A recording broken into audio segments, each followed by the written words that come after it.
Vamos falar sobre religião como mandato cultural, então. É um tema difícil, não tem muita coisa escrita sobre isso.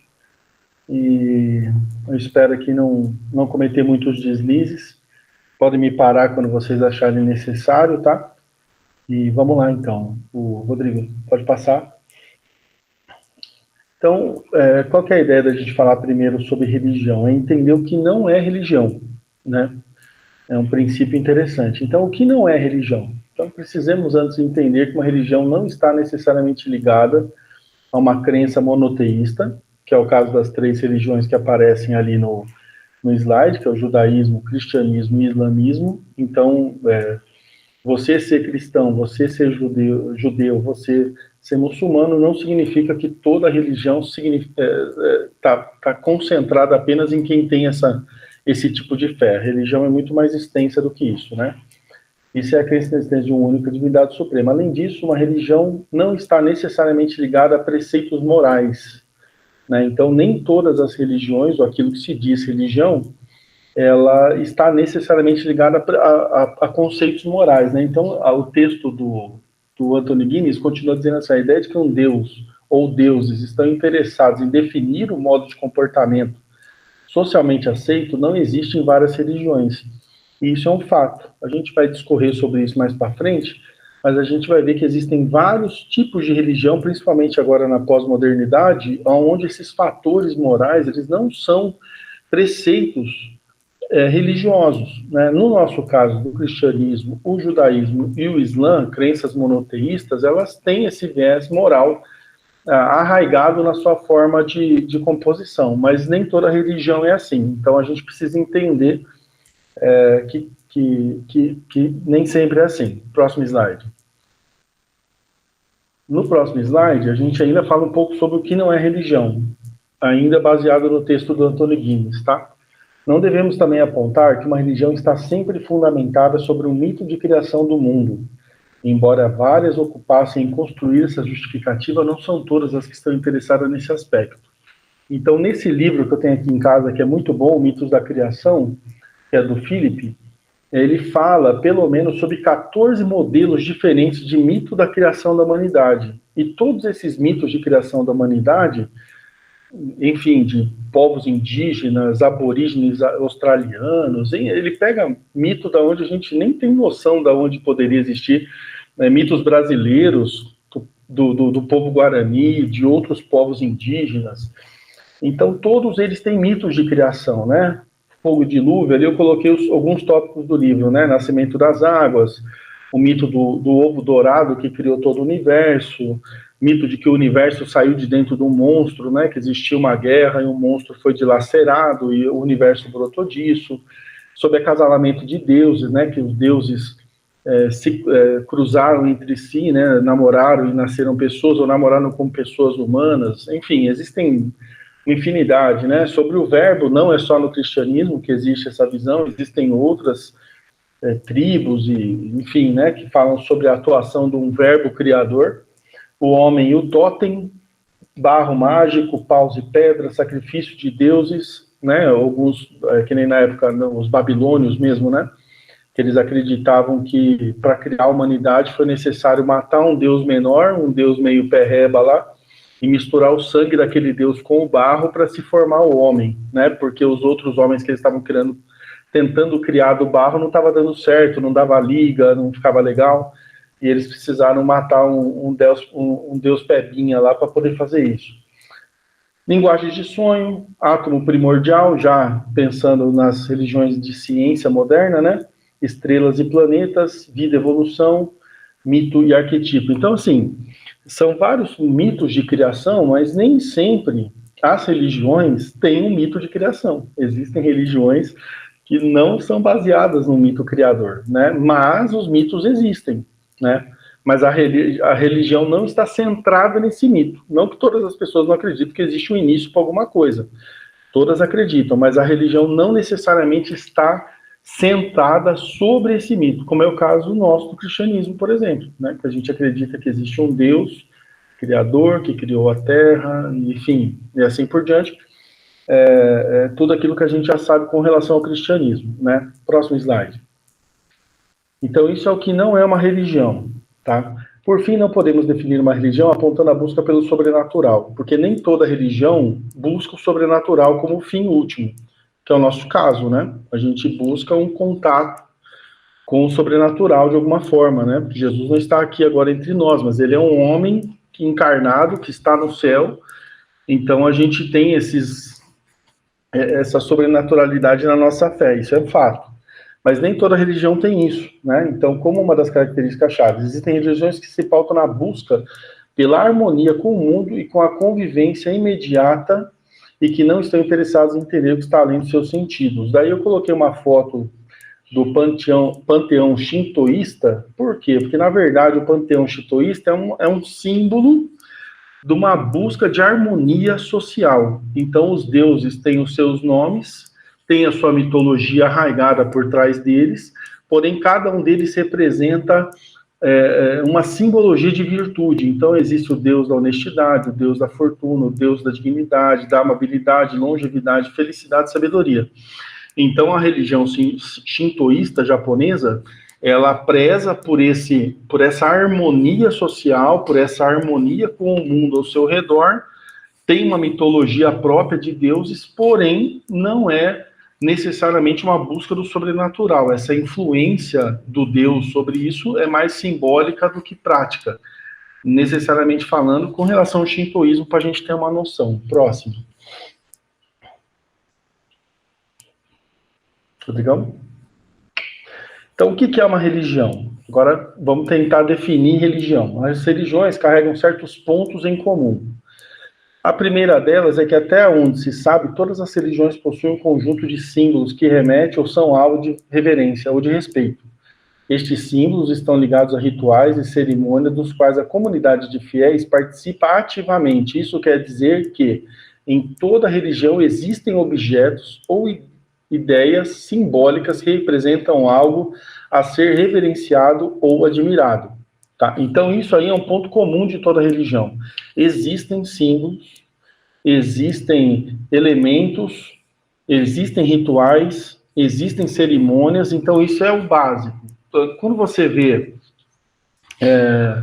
uma religião tradicional, monoteísta, como é o cristianismo, o judaísmo, o islã, eles têm os seus símbolos, seja a lua crescente, seja a cruz, seja a estrela de Davi, tem rituais próprios, seja o Shabat, seja a Páscoa, entendeu? Então, isso nas religiões monoteístas. E nas religiões afrodescendentes, tem os seus rituais, tem os seus símbolos, que nem tem o candomblé com os seus santos, Oxum, Oxóssi, Oxalá, enfim, eu não sei os nomes dos santos do candomblé, todos mais de cor, mas tem na Umbanda que são santos misturados com o catolicismo. Então, assim, todos têm a sua representação, algum tipo de representatividade, tá?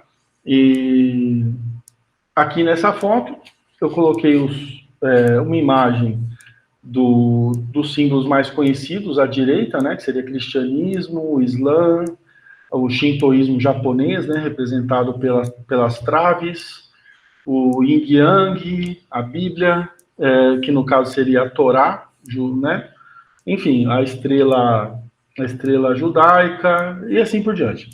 Então, assim, e na parte de baixo eu coloquei símbolos da nova era, que a gente falava isso muito há uns 20 anos atrás, hoje perdeu um pouco de força, mas existia um movimento de nova era, de uma nova espiritualidade que hoje ela está tomando um novo contorno, que fica até difícil a gente desenhar, que fala sobre uma espiritualidade quântica, sobre enfim, sobre uma manifestação quântica de sentido. É um pouco mais complicado, um pouco, e como não está bem definido ainda está em evolução, fica até difícil a gente comentar sobre isso, porque o pessoal ainda está definindo padrões.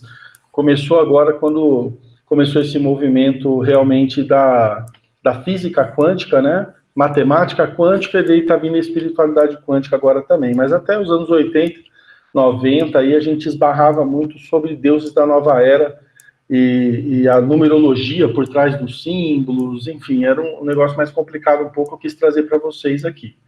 Próximo, Rodrigo. Então vamos lá, ainda definindo o que é religião. Quanto aos rituais, eles podem ser diversos e variados, cada um possuindo um significado específico. As rezas, canções, abstinência de algum tipo de comida ou jejum, por exemplo, são rituais que carregam um significado atrelado a crenças religiosas do grupo.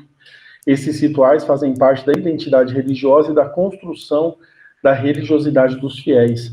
Diz a história que Pitágoras mesmo, ele adorava o número 10. Era uma religião voltada para os números. Eles tinham músicas ao número 10, músicas para o número 12, músicas para o número 3. Eles tinham rituais numéricos, enfim.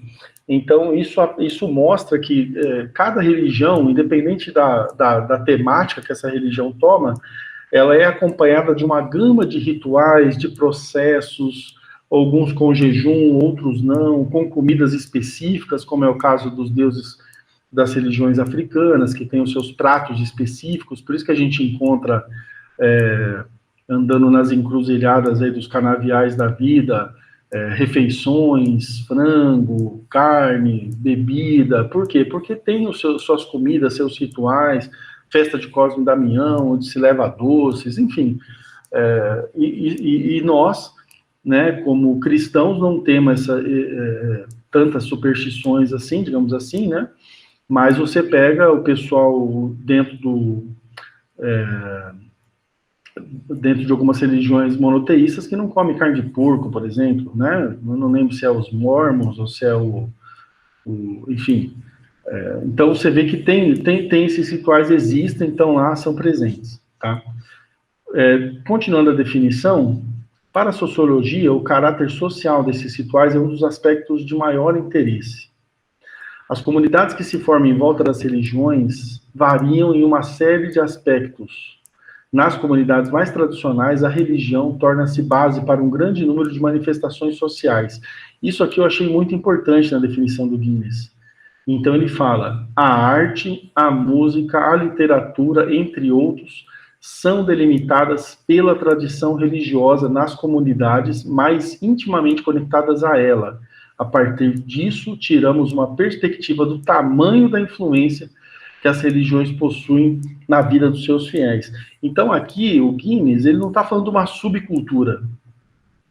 Esse que é o ponto, religião como mandato cultural. Aqui o Guinness está falando que, a partir do momento que você tem uma religião, essa religião, ela se transforma de forma automática em artefatos culturais. Seja na música, seja na literatura, seja nas tradições de forma geral, seja na política, seja em relações sociais. A religião, como mandato cultural dado por Deus para nós, ela influencia de forma direta a nossa atitude. Não é que você... Não tem como escapar disso. Você acaba se tornando um canal, um vetor daquilo que você adora. Ponto. Isso é fato. Aquilo que você adora, ou aquele a quem você presta culto, a sua religião, ela acaba diretamente influenciando tudo aquilo que você faz, pensa e produz. Ponto. Não subcultura, mas uma produção direta. Próximo slide.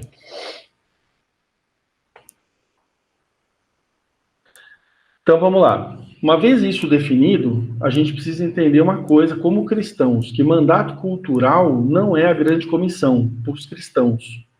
Eu acabei de falar que a nossa fé influencia diretamente tudo aquilo que a gente produz. Isso é um fato. Porém, essa produção ela não pode se tornar uma subcultura que aponte diretamente para a grande comissão. Porque uma coisa é a grande comissão, ir por todo mundo, fazer discípulos, todas as coisas assim, todo mundo conhece. E outra coisa é o mandato cultural. Mandato cultural é a produção de cultura.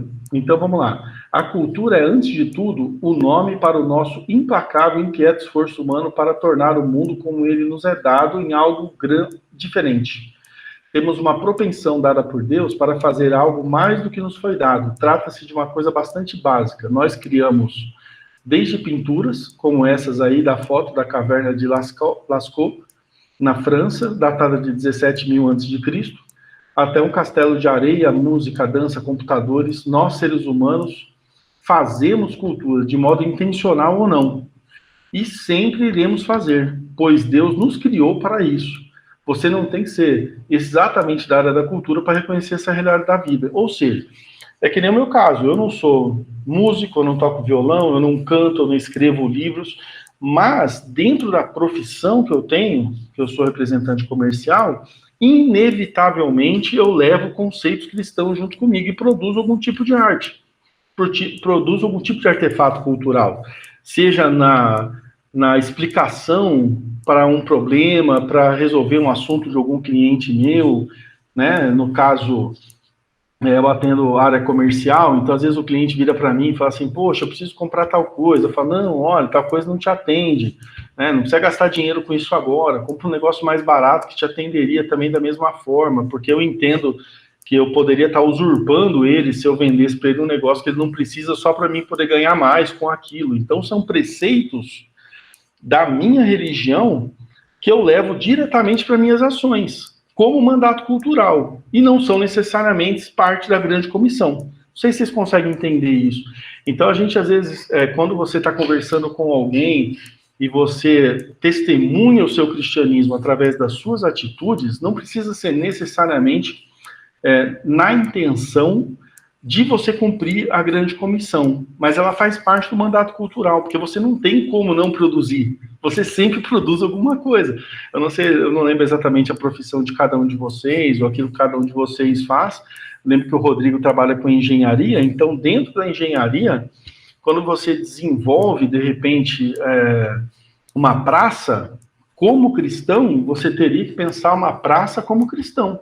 Não por causa da grande comissão de pregar o evangelho a toda criatura, fazendo discípulos, batizando-os em nome do Pai, não. Mas por quê? Porque você manifesta através da sua profissão a sua fé.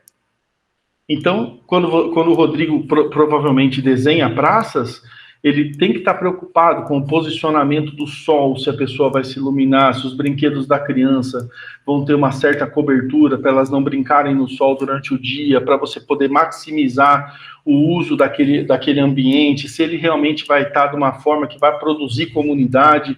Por quê? Porque a religião do Rodrigo, que é uma religião cristã, é uma religião que produz comunidade como base da sua religião. Então, tudo aquilo que ele produz, teoricamente ou automaticamente, deveria reproduzir aquilo que a fé dele acredita. Não sei se vocês estão conseguindo entender a linha de pensamento da religião como mandato cultural. Então, tudo aquilo que você crê e que você tem como fé arraigada, você acaba transcendendo aquilo para aquilo que você produz. E todo mundo produz alguma coisa, mesmo que não seja necessariamente um artefato cultural. Né? Você, não vou escrever uma música. Mas se um dia você fosse escrever uma canção, não precisava ser uma subcultura gospel. Você poderia escrever uma canção que glorificasse as obras de Deus de alguma forma, sem necessariamente ter a intenção de estar produzindo uma música cristã, gospel, para ser tocada dentro do culto, mas independente disso, acabaria tendo, dentro daquele escopo musical, você teria ali o cristianismo aparecendo, de alguma forma. Por quê? Porque você é um ser cultural. E você produz cultura. E a sua religião influencia diretamente a cultura que você produz, ou os artefatos que você produz. Próximo slide.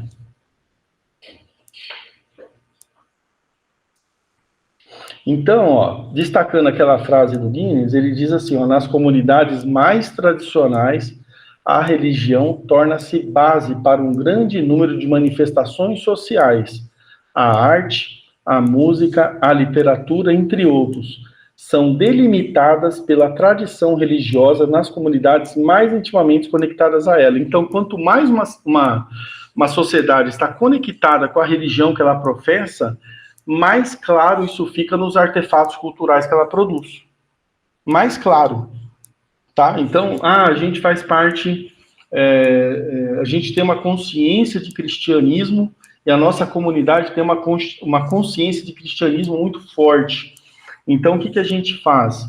A gente não joga papel na rua, a gente cuida do próximo, a gente cuida da estética, da beleza, porque Deus criou um mundo belo, então a gente quer que a nossa rua também seja bela, a gente não deixa a nossa casa caindo aos pedaços, a gente sempre tem que estar cuidando da nossa casa, porque Deus criou a beleza e a gente tem que reproduzir, e a gente acaba reproduzindo isso de alguma forma no nosso dia a dia, entendeu? Na nossa cultura e assim por diante. Então aqui eu coloquei alguns exemplos, né? Arte, música, literatura, como elementos culturais representativos de um determinado povo, destaca-se língua, uma linguagem, né? Então,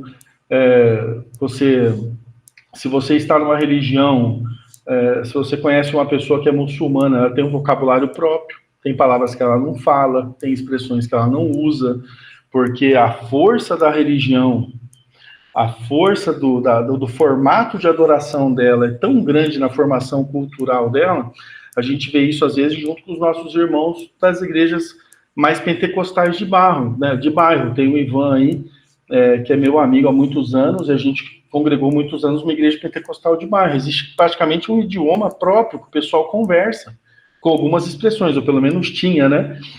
Expressões próprias daquela comunidade. Então você vai criando uma linguagem própria. Uma linguagem própria. Isso é muito característico, tá? Muito característico. Também crenças, comportamentos, valores, costumes, religião, folclore, dança, culinária, arte, dentre outros. Então, tudo isso começa a ser transformado, porque a religião é um mandato cultural que ela te transforma de tal forma que você acaba sendo moldado por ela. E você não percebe, mas as suas atitudes acabam sendo reflexo daquilo que você adora. É inevitável isso. É muito curioso. Às vezes é mais fácil você identificar a fé de uma pessoa pelas atitudes do que ela falar para você, não, eu sou cristã. E você olha e fala, cara, tá faltando alguma coisa. Não é só o fato de você falar que falta esse artefato cultural, essa criação desse artefato cultural, essa reprodução desse artefato cultural. Próximo. Bom, vamos lá. Desde o início do processo de sedentarização da humanidade, que a humanidade deixa de ser nômade e começa a se fechar em comunidade, as religiões surgiram como alternativas criadas para expressar a relação do ser humano com os aspectos da natureza que não podiam ser explicados, intangíveis, só podiam ser compreendidos pela ótica do sagrado. Nessa visão, os aspectos de cultura se materializaram em preces, danças, músicas, oferendas, e para isso, cada qual ao seu modo, as sociedades se organizaram em sistemas religiosos. Então, aqui, o que eu quis dizer para vocês? Que quando, historicamente falando, respeitando aquilo que hoje os arqueólogos e o pessoal estuda sobre isso, que as primeiras manifestações religiosas, no sentido que a gente tem artefatos arqueológicos para lidar com ela, elas começaram a girar em torno, primeiro, quando se identificou a formação de comunidade. Então, a formação de comunidade é um fato para a religião. Você tem religiões que são religiões de harmonia com o cosmos, mas ainda assim o fator comunidade existe nela, é um ponto pacífico, porque Deus fez assim, que a formação religiosa fosse dada em formato comunitário. É muito engraçado. Então, quando você pega pessoas que têm outras religiões, você acaba vendo que elas vai fazer a yoga no sentido religioso. As pessoas normalmente se juntam para fazer isso, ninguém faz sozinho, ou quando faz sozinho, faz de vez em quando, mas o barato é justamente fazer isso tudo junto, em formato de entrar numa relação harmônica com o universo ao seu redor. Então, a presença da comunidade é muito importante, e quando isso se manifestou na história, essa formação de comunidade, é quando a gente começa a ter, historicamente falando, dentro da arqueologia, fatos que a gente pode falar, não, existiam algum tipo de adoração que era feito por essa comunidade, existiam fatores sobrenaturais que levavam essa comunidade a acreditar em alguma coisa. Então, aí eu coloquei uma pintura rupestre, que é aqui do Rio Grande do Norte, foi encontrada lá em Xique-Xique, né, que mostra aí que as pessoas, dois seres que não são seres humanos necessariamente, você consegue ver pelos desenhos, e você vê ali um homenzinho ali no meio. Então, provavelmente isso aqui estava se referindo a algum tipo de culto, algum tipo de contato com o sagrado, enfim, alguma coisa nesse sentido. Próximo slide. A partir da constituição dos sistemas religiosos, alguns deles já inexistentes, como no caso das civilizações mais antigas da Ásia, África e da Europa, e também das sociedades pré-colombianas, dos maias, incas e astecas da América, observa-se que existe uma relação direta das religiões com a própria constituição do poder, que originou verdadeiras teocracias. Um exemplo disso é o que se verifica no Oriente Médio, onde países como a Arábia Saudita, Iraque e Síria, dentre outros, baseiam todo o seu Estado teocrático construído sobre os pilares doutrinários do Islã. Percebe-se, então, que a religião, no seu aspecto sagrado, mais do que uma relação de adoração e veneração às divindades, é responsável por pautar até mesmo as relações políticas, econômicas, socioculturais de seus praticantes. Então, o que eu quis dizer para vocês com esse ponto desse slide? É que a religião ela tem um poder tão grande, ela é tão influenciadora, que ela acaba por influenciar todo o nosso comportamento, inclusive social e político, aquilo que eu já estava falando com vocês anteriormente. Então, como cristãos, a gente tem um Deus que é um Deus comunidade, Pai, Filho e Espírito Santo. Então, a gente, automaticamente, nós somos formadores de comunidade. Não existe cristianismo sem comunidade. Por quê? Porque o nosso modelo de adoração, nosso modelo de religião, ele é comunitário. E aqui, na foto que eu coloquei para vocês, é uma foto mais antiga um pouquinho, do Saddam Hussein, que se auto-intitulava filho direto ou reencarnação de Nabucodonosor, lá no Iraque, né? Então, ele queria trazer para si essa qualidade, né, de grande imperador da Babilônia, né? Ele queria ressuscitar a Babilônia ao seu tempo, como se ele fosse realmente a reencarnação de Nabucodonosor. E como que ele usa isso? É justamente o mesmo sistema que o Nabucodonosor usava. Não, eu sou o representante dos deuses, né? Então, a própria religião acaba por moldar, e eu poderia ter usado um exemplo que apareceu agora esses dias numa postagem da Carla Zambelli, né, onde o Lula está de mão dada com o demônio e o Bolsonaro de mão dada com Jesus. Então, o pessoal tenta usar a religião para justificar o poder. Isso é fato. Isso é histórico. Todo mundo tenta fazer isso, seja para um lado, seja para o outro, independente da religião, né? Os próprios iatolás, né? O pessoal muçulmano, hoje, as teocracias muçulmanas são muito baseadas nisso. Nós somos os descendentes direto do Mohammed, então, por Maomé, então, por nós sermos descendente direto de Maomé, nós temos a primazia do reinado, do comando do país, do comando da nação e assim por diante. Então, a religião, como mandato cultural, ela é tão forte que, além de artefatos culturais, ela influencia diretamente a forma de nós constituirmos sociedade. Constituirmos sociedade, constituirmos políticas, construirmos políticas públicas, construirmos, enfim, as nossas comunidades de forma geral. Próximo, Rodrigo. Então, uma definição de religião, tá? Do latim, religio, e as etimologias discutem bastante a respeito sobre a real origem etimológica da palavra religião.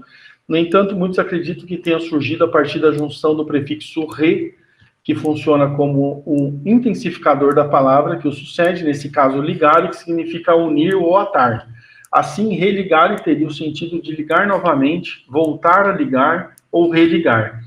Neste caso, e isso eu achei muito curioso, o termo era utilizado como um ato de voltar a unir o humano com o que era considerado divino. E ainda existe uma outra teoria que diz ser o verbo latino relegere. A origem da palavra religião, relegere, significa reler ou revisar, revisitar, e foi associado ao ato constante de releitura e interpretação dos textos bíblicos e sagrados para que os religiosos possam seguir os desejos das divindades que veneram de forma mais fiel possível. Eu vejo que as duas terminologias para a religião, elas cabem muito bem, não só para o cristianismo, mas para todas as religiões.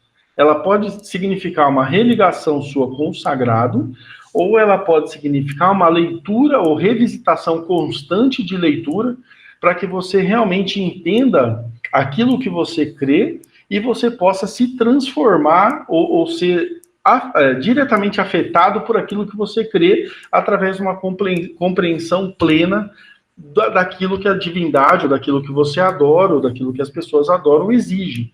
Né? Então você vê isso muito nas religiões de ciência hoje moderna, onde as pessoas releem, revisitam, visitam e revisitam os textos para elas poderem cada dia mais estar afiadas com a sua visão de mundo uma religião científica, né, com base na cientologia, mas que exige delas a releitura.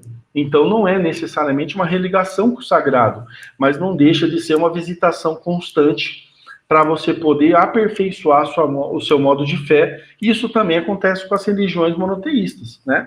Nós, como cristãos, temos a prática, ou deveríamos ter pelo menos, a prática da leitura diária, né? Das escrituras, né? Da visitação diária, né? Que nem um lecionário ou algum outro artefato que te leve a ler a Bíblia constantemente, diariamente, como um exercício para você poder entender o que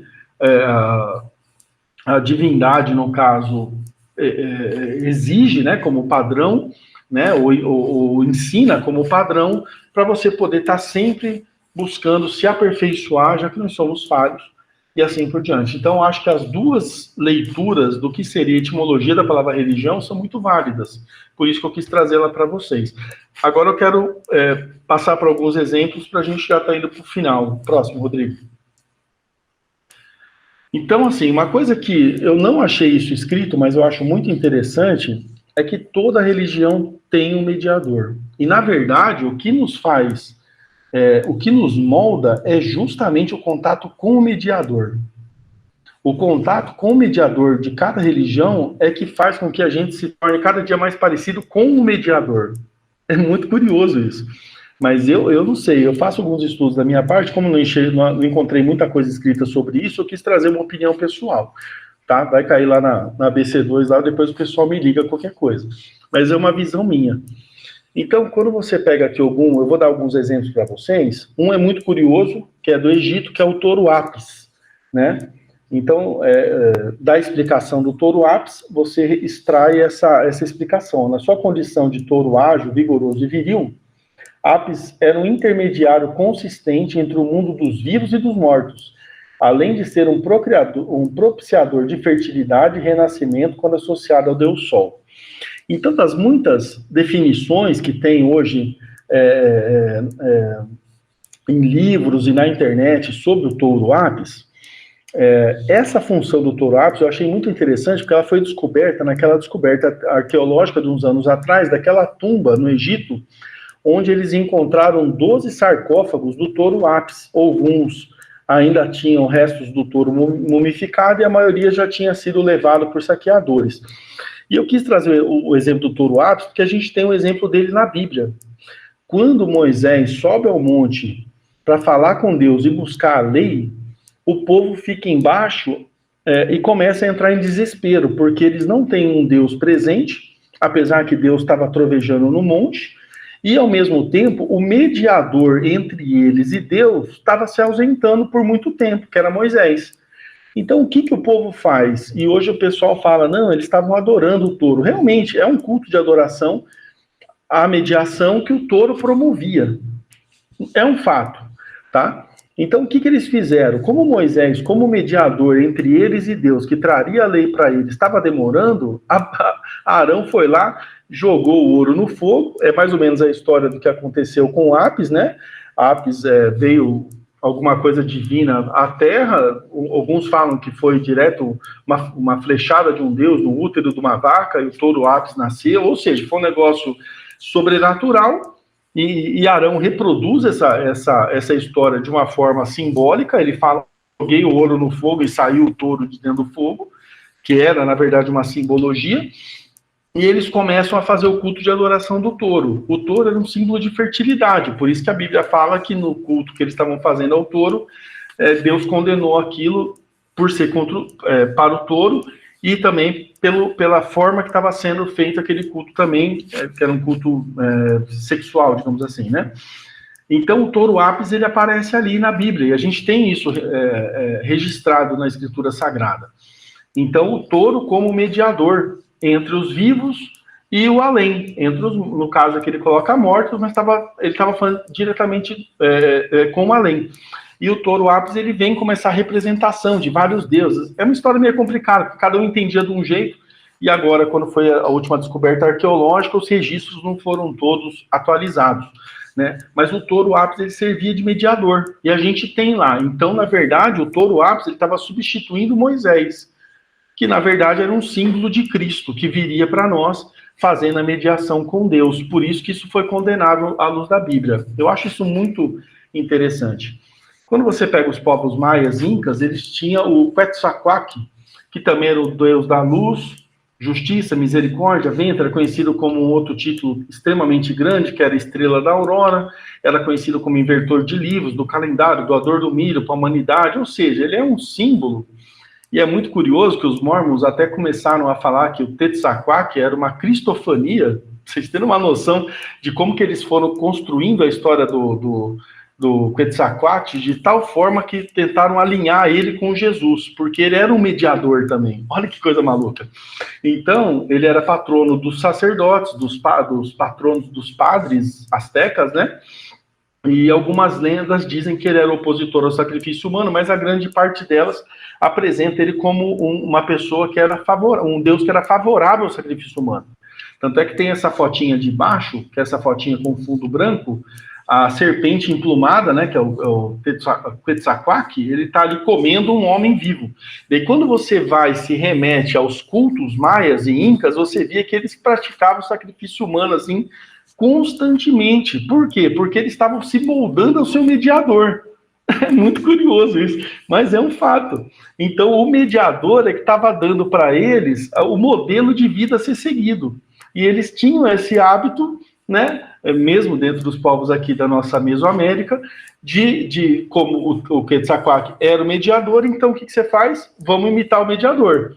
E o mediador é que era responsável por todo o cronograma de artefatos culturais que eles produziam, dentre eles a adoração, que era o sacrifício humano, onde eles pegavam a pessoa, colocavam numa mesa de pedra, abriam ele, tiravam o coração, os líderes bebiam sangue, toda aquela barbaridade que a gente já conhece, que era um fruto do quê? Da leitura que o deus Quetzalcoatl, que era o mediador dele com os deuses, realizava, entendeu? Então o mediador das religiões, ele é o grande influenciador da cultura que é criada a partir da religião que ele produz. Próximo.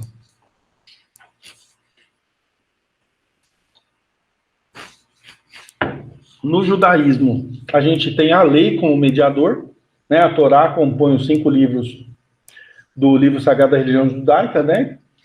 Original do termo Yahá, que significa ensinamento, instrução ou lei. É considerado um guia para os judeus. Então, a Torá, ela faz esse papel de mediação dos judeus. Por isso que eles colocam versículos na testa, versículos amarrados no pulso, e eles fazem aquele movimento de oração em reverência a Deus, em reverência à palavra que está muitas vezes na testa, e eles colocam a mezuzá nos umbrais da porta, para eles poderem, quando chegarem em casa, tocarem na mezuzá, para falar da reverência que eles têm com a palavra que faz a mediação deles com o sagrado. Então não é difícil você conhecer judeus, muitas vezes, que são extremamente tementes a Deus, mas na aplicabilidade da lei, eles não têm a sensibilidade que o Evangelho nos traz. Por quê? Porque a lei mata. Paulo já explicava isso. Só a lei mata. Né? O que vivifica é o Espírito. Ou seja, o Espírito te dá a compreensão da lei para você poder fazer a aplicação dela de forma correta, segundo a vontade de Deus. Agora, se você só pega a lei pela lei, por exemplo, quando você pega uma lei tipo não furtarás, um judeu nunca, ou teoricamente, nunca vai lá propositalmente numa loja e vai roubar uma caneta, por exemplo. Ele nunca vai fazer isso, porque ele sabe que o não furtarás está na Torá, e que se ele for lá e roubar uma caneta, ele tá passando a perna em Deus num dos mandamentos que Deus colocou lá na Torá para ele respeitar. Porém, ele nunca vai entender que se ele tem uma empresa e ele paga de forma injusta os seus funcionários, aquilo ali também é uma espécie de roubo. E nós, como cristãos, a gente sabe disso, porque Jesus nos ensinou esse princípio, né, de que a gente precisa compreender de forma mais profunda a Bíblia. Então, algumas injustiças, né, a gente tem que internalizar os mandamentos. Um judeu nunca vai, ou teoricamente, nunca faria isso, um judeu que realmente tem a religião mesmo do judaísmo, ele nunca trairia a própria esposa, né? Mas o cristianismo nos ensina que se você com a sua mente pecar, você já caiu, você já está traindo o seu cônjuge. E isso aí não está dentro do judaísmo. Essa internalização da lei, ela não faz parte do judaísmo, porque o mediador do judaísmo é só a lei pura e simples. Por isso que ela traz a morte, por isso que a salvação só está em Jesus. Tá? O Islã, o mediador do Islã é o Maomé. Ponto. Tudo que ele fazia como líder religioso, político, militar, que é aqui a descrição de Maomé, né, segundo a religião, ele foi o último profeta de Deus depois de Abraão. Então, depois de Maomé, depois de Abraão, o último foi Maomé que falou, e o que ele falou está falado. Então, tudo aquilo que ele fez em vida ainda é reproduzido pelos seus seguidores, pelos seguidores do Islã, que na verdade não são seguidores diretos de Maomé, eles não são idólatras, mas Maomé é o mediador, então o mediador é o exemplo deles, é a régua deles, né? É a régua de medição deles. Então, segundo o que Maomé fez da vida deles, é que eles vão querer acompanhar. Não, vamos acompanhar aqui o nosso mediador, é ele que gera a influência direta para nós. E tudo aquilo que é produzido de artefatos culturais, sociais, políticos, ele é produzido com base naquilo que o mediador fez. Porque o mediador é justamente essa pessoa, esse símbolo, enfim, que faz essa ligação deles com o sagrado. Então, o mediador acaba sendo a fonte, tá bom? Próximo.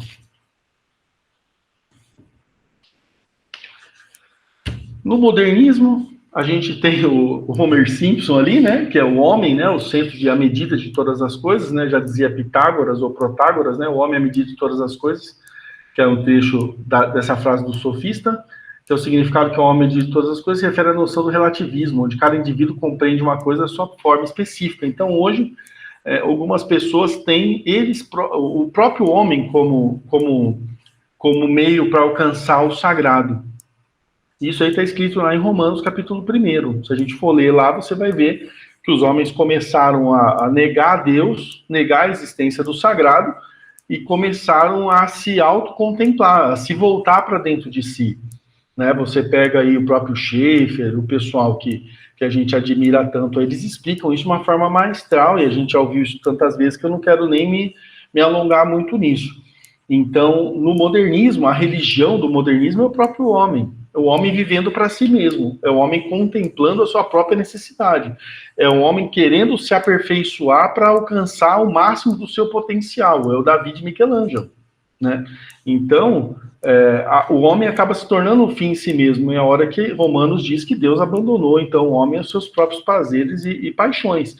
Então, isso fica muito claro naquilo que é produzido pelos homens. A gente vê isso muito em redes sociais, quem acompanha redes sociais, Instagram, TikTok, sei lá mais o que hoje tem, eu não lembro o nome, Snapchat tinha, não sei nem se tem ainda. Você vê muito o pessoal falando do mim, do eu, do que eu gosto, do que eu faço, de como eu melhoro, de como eu vou para frente, de como eu ajo, e daí a pessoa causa uma desconexão. Muitas vezes você vê isso em pessoas que falam que são cristãs.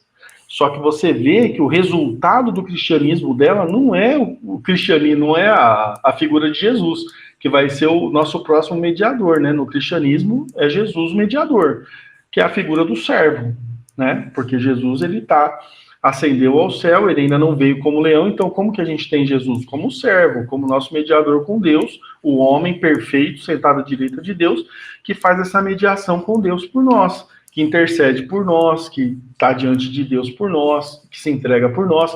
Então, o nosso cristianismo hoje, ele deve produzir, dentro do mandato, na religião como mandato cultural, elementos culturais de servidão. Daí, quando você olha o modernismo, você vê que tem pessoas que podem... E isso é uma coisa para nós também, né? A gente também tem que, de vez em quando, botar o pé no freio. Falar, eu, como cristão, que tipo de artefato cultural eu estou produzindo? Será que eu estou produzindo artefato cultural dentro da minha forma de lidar com as pessoas, lidar com o meu emprego, lidar com a vida? Eu estou produzindo artefatos culturais como se eu fosse Jesus, ou em padrões do homem modernista que se auto-idolatra, digamos assim, tá? Ou de outra religião. Será que eu estou produzindo fruto que nem um judeu produz? Será que é isso que...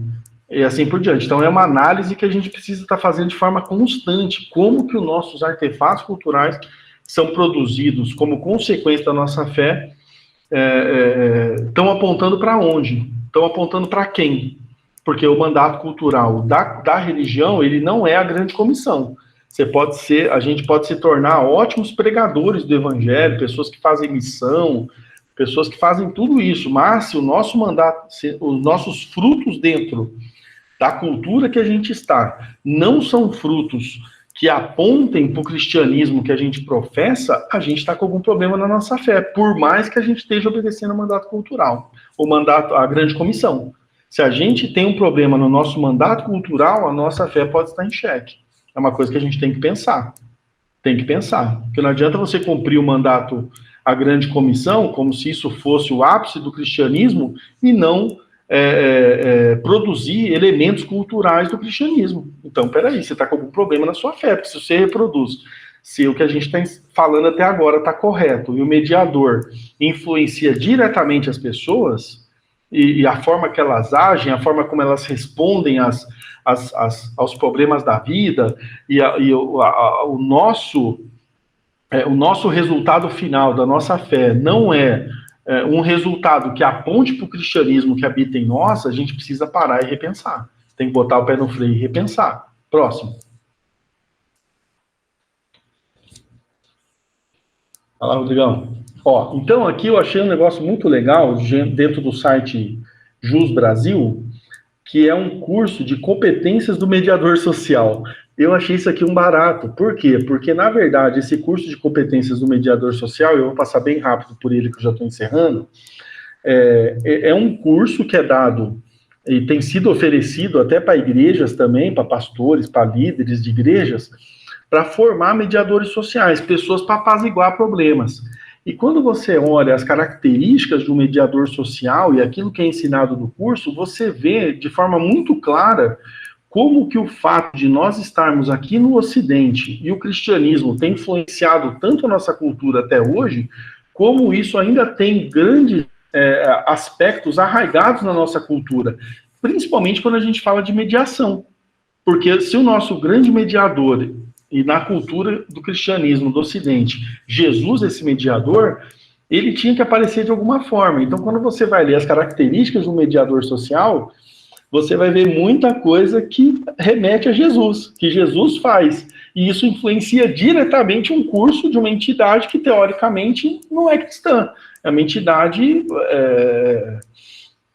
me fugiu agora o nome. Mas, enfim, é uma entidade que não tem religião professa, né? Enfim, laica, né? É uma entidade laica, mas o cristianismo aparece ali. Por quê? Porque nós estamos no Ocidente e o cristianismo tem forte influência no Ocidente. Então, algumas características do mediador social, segundo a Juris Brasil, né? E eu estou falando de religião como mandato cultural e como que a religião influencia, a religião majoritária influencia a cultura ao seu redor, diz ali: tecer e restabelecer relações sociais, estabelecer laços e promover a inclusão social, coisa de cristianismo. Você vai na Índia, você tem castas de separação. Você vai nos muçulmanos, você tem... porque os mediadores de lá são diferentes dos mediadores nossos aqui do Ocidente. Promover a cidadania ativa, estimular a integração social e política do cidadão, isso aqui é coisa do cristianismo. Você vai em muitas outras religiões, onde as pessoas não têm essa promoção de cidadania ativa. Você tem, de repente, o pajé na tribo, o cacique na tribo, e o resto é só soldado para estar debaixo dos mandatos deles ali. E a pessoa não tem essa cidadania ativa. Contextualizar a mediação na paz e justiça, promover a cultura de paz e dos direitos humanos. A gente vê isso aonde? É por causa do cristianismo. Se a gente tivesse dentro da Palestina, você ia ver esse tipo de mediação social? Muito difícil, porque o mediador deles é diferente do nosso, entendeu? Vamos lá. Apresentar os diferentes discursos sobre o conflito, expor os problemas de ideologias na mediação, né? Então, ouvir o outro também é uma prática incentivada pelo cristianismo. Incentivar a transformação pela escuta e orientação é uma prática do cristianismo. Ajustar e regular para a igualdade, tá? Então, regular as tensões dos conflitos entre os indivíduos e você promover essa regulagem para você poder promover igualdade, promover equidade. É fruto do cristianismo. Por quê? Por causa do mediador do cristianismo. Se você fosse na religião maia, onde o Quetzalcoatl come o inimigo, você não veria isso aqui. Você vê isso aqui no cristianismo porque o nosso mediador, ele promove isso. Então, o cristianismo influenciando direto um curso de mediação. Quer ver? Próximo, para a gente ver outros aspectos. Acho que são 12 ou 20 aspectos, sei lá. Próximo, Rodrigão.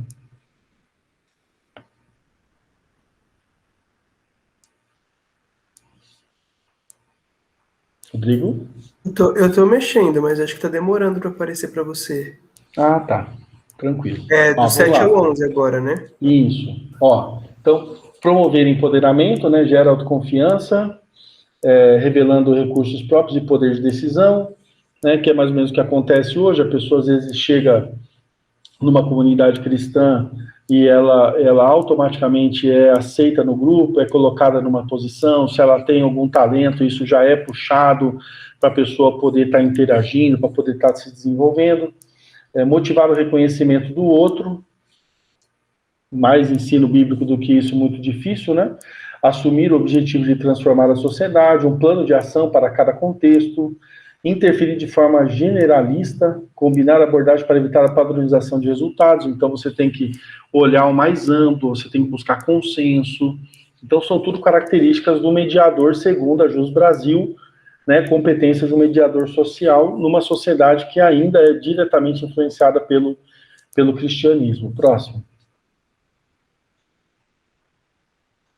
Legitimar a mediação pela lógica de competências, distingue a mediação institucional da cidadã, ou seja, uma coisa é o seu relacionamento interpessoal e outra coisa é o seu relacionamento institucional. A gente vê isso muito quando a Bíblia fala sobre perdão, que primeiro você faz o relacionamento interpessoal e depois você busca o relacionamento institucional. Em último caso, não deu certo o perdão entre você e a pessoa, busca uma segunda pessoa da comunidade, faz o meio-campo, não deu certo, você leva para a comunidade de forma geral, institucional, para você promover. Então, você vê muita coisa, muito detalhinho assim do cristianismo, influenciando diretamente a visão de mediador social. Né? Protagonizar a inserção social de pessoas excluídas, o cristianismo faz isso, né? Falando da festa, né? Vai para os valados, busca quem está no meio da rua, traz para a festa. É assim, faz parte. Mobilizar a instituição, humanizar os aspectos humanos, públicos, contribuir para a contra-prevenção de violência, gerar e inscrever em parcerias, promover suas redes. Próximo. Educar para a gestão pacífica de conflitos, né? Ou seja, senta, conversa, dialoga, saídas e conciliações autônomas, proteger os direitos do cidadão, coisa mais cristã do que isso, né?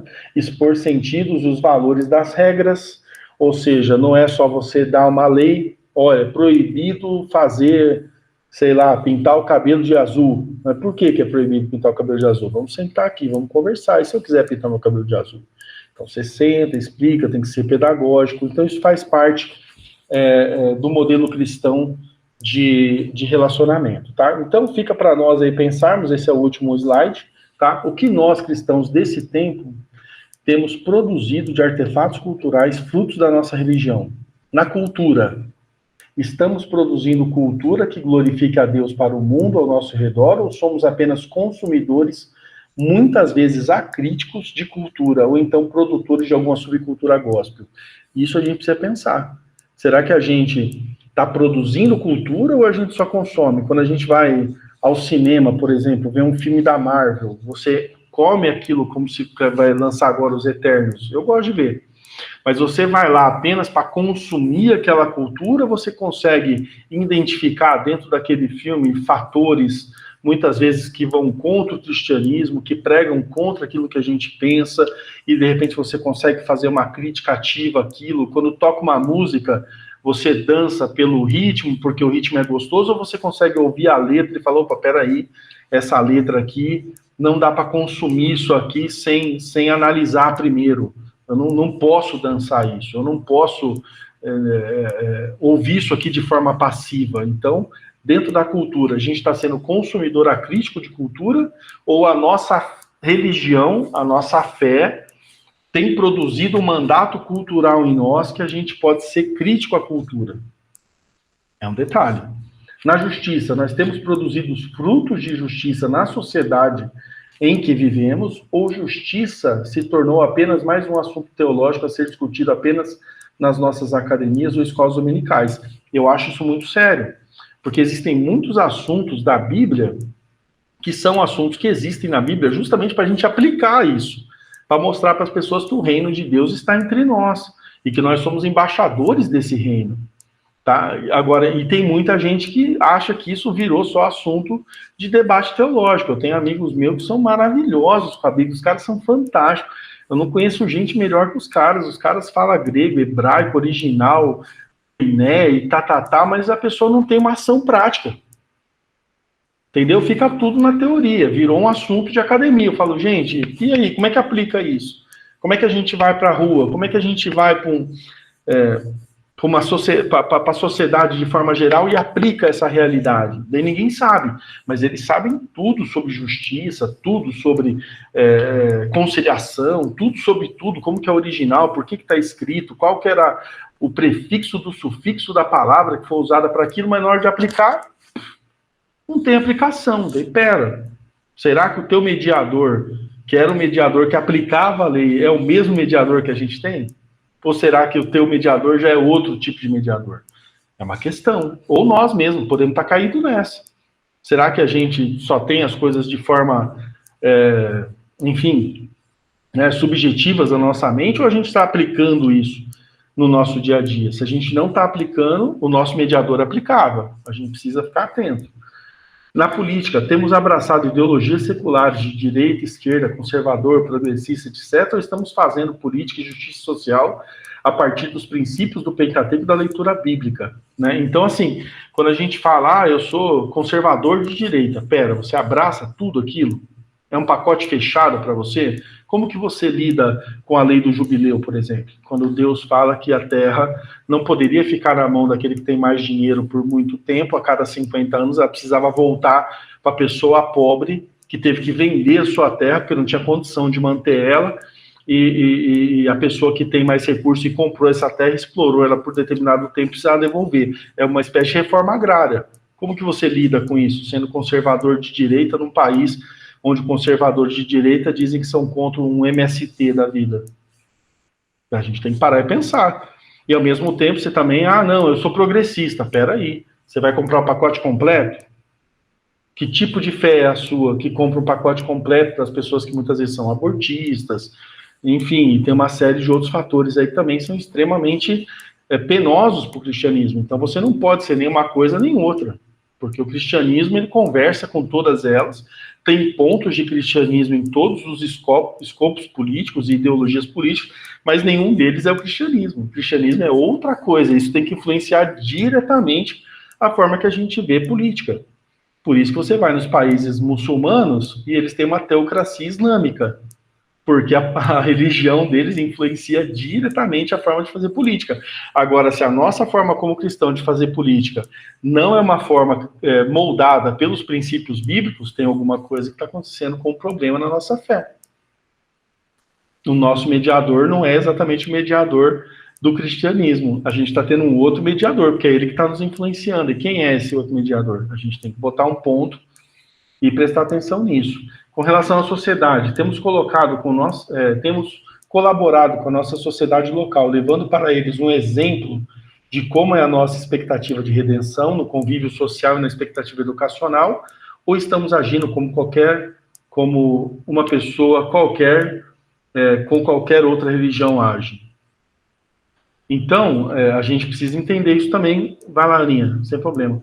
A gente precisa entender isso também quando se trata de sociedade. A gente está respondendo à sociedade ao nosso redor de uma forma cristã, ou a gente está respondendo à nossa sociedade com uma visão secularizada do homem moderno, tendo o homem como princípio próprio, como final último para si mesmo.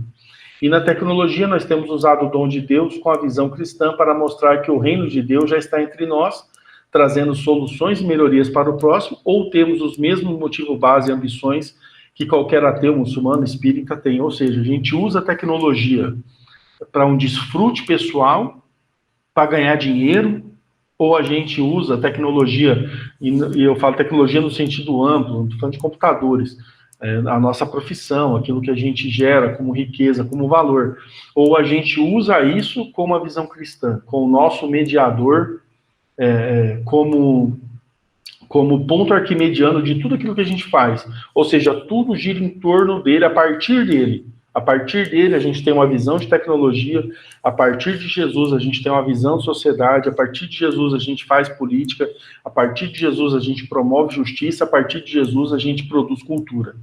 Será que é isso que tem acontecido ou o nosso ponto arquimediano é outro? Então, a gente tem que, e a gente, eu falo eu também, porque eu estou diretamente ligado com vários artefatos culturais voltados para a logística, para a ação social, e eu sempre me pergunto isso, o que realmente o cristianismo me mudou? E como ele pode continuar me mudando para eu poder deixar com que o mediador, que é Jesus, influencie nas minhas atitudes, para que eu seja um espelho daquilo que ele foi, porque é o mediador, no fundo, que faz com que todas as nossas atitudes sigam essa régua de padrão, né, em todas as religiões. No nosso caso do cristianismo, Jesus. E cada religião com o seu mediador. É isso.